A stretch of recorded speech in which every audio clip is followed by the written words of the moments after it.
যুদ্ধের জন্য প্রস্তুত আছে ইরান। আমেরিকাকে এমন হুঁশিয়ারি দিলেন ইরানের পররাষ্ট্রমন্ত্রী আব্বাস আরাগচি।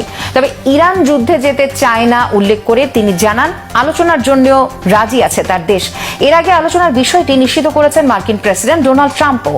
জানান ইরান আলোচনায় বসতে চায়, এমনকি বৈঠকের প্রস্তুতিও চলছে। তবে দেশটিতে হামলা চালাতে আমেরিকা প্রস্তুত আছে বলে হুঁশিয়ারি করে দেন তিনি। প্রশ্ন উঠেছে, আমেরিকা কি ইরানের সাথে আলোচনায় বসবে নাকি হামলা চালাবে? মোর্শেদ আলমের ডেস্ক রিপোর্ট।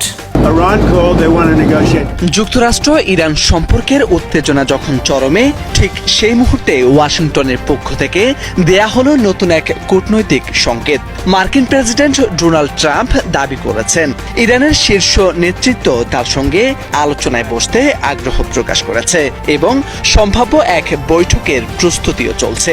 তবে এই আগ্রহের আড়ালেও রয়ে গেছে সামরিক উত্তেজনার ঘন ছায়া।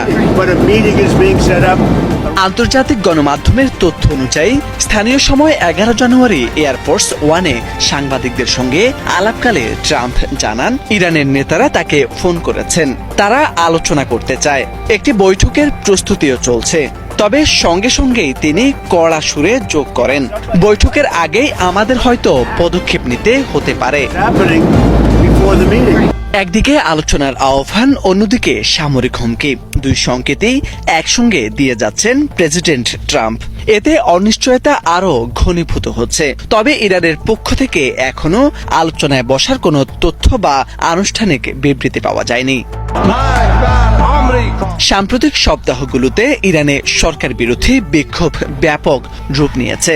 যুক্তরাষ্ট্র ভিত্তিক মানবাধিকার সংস্থা HRAN জানিয়েছে এসব সহিংসতায় নিহতের সংখ্যা বেড়ে দাঁড়িয়েছে প্রায় 538-এ, যাদের অধিকাংশই বিক্ষোভকারী। তবে ইরান সরকার এখনো কোনো আনুষ্ঠানিক পরিসংখ্যান প্রকাশ করেনি।